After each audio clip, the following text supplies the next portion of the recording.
আসসালামু আলাইকুম। করে দেখাবো মুচমুচে বেগুনি।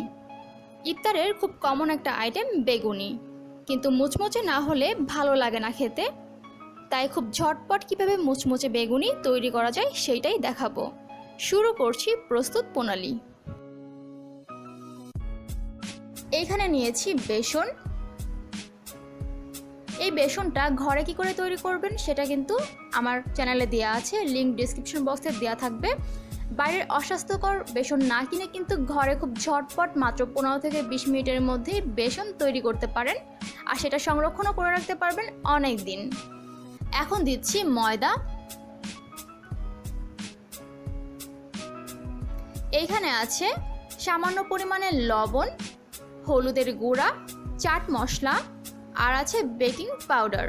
বেকিং সোডা দিলে কিন্তু হবে না, বেকিং পাউডার দিতে হবে। আর চাট মশলা কী করে ঘরে তৈরি করতে হয় তার রেসিপিটা কিন্তু আমার চ্যানেলে দেওয়া আছে, লিংক ডিসক্রিপশন বক্সে দেওয়া থাকবে। আর চাট মশলা না দিলে ভাজা জিরা গুঁড়া দিতে পারেন। এখন এগুলো মিশিয়ে নিচ্ছি। এখন অল্প অল্প করে পানি দিয়ে একটা গোলা তৈরি করব। পানিটা একবারই দিতে যাবে না, অল্প অল্প করেই দিতে হবে। বেগুনের জন্য গোলাটা হবে বেশ ঘন।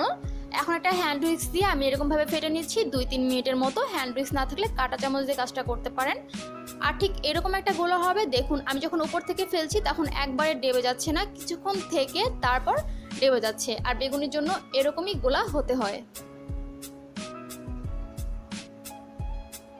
এখানে নিয়েছি বেগুনগুলো আমি পাতলা করে কেটে নিয়েছি, এরকম পাতলা হবে।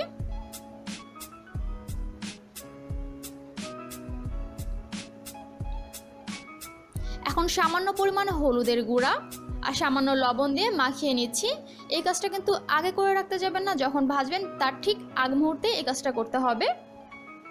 চুলায় তেল নিয়েছি, তেলটা গরম করে নিচ্ছি। তেল গরম হয়ে গিয়েছে। এখন ব্যাটারে চুবিয়ে নিয়েছি এরকমভাবে 2 বারে। এখন অল্প আছে বেগুনিগুলো ভেজে নেব। একটা দেওয়ার পর অন্যটা যখন দিব ততক্ষণে কিন্তু লাল হয়ে যাবে। এই দুইটা হয়ে গিয়েছে, এই জন্য উল্টে দিয়েছি। আর ততক্ষণে কিন্তু আমি আরও একটাও দিয়ে দিয়েছিলাম। আর এখন আরও একটা দিয়ে উপরে এরকম একটু তেল ছিটিয়ে নিচ্ছি। বেগুনি খুব তাড়াতাড়ি হয়, এজন্য একটার পর একটা এরকমভাবে দিলেই হয়ে যায়। একটু সময় নিয়ে দেওয়ার পরও একই রকম ভাজা ও রং এসেছে। বেগুনি আসলে এমনভাবেই ভাজতে হয়। হয়ে গেল বেগুনি। আশা করছি ভালো লেগেছে। ভালো লাগলে বাসায় অবশ্যই তৈরি করবেন আর আমাকে জানাতে পারেন কেমন হয়েছে। আমার চ্যানেলটি যদি সাবস্ক্রাইব করা না থাকে তাহলে অবশ্যই সাবস্ক্রাইব করবেন। আল্লাহ হাফেজ।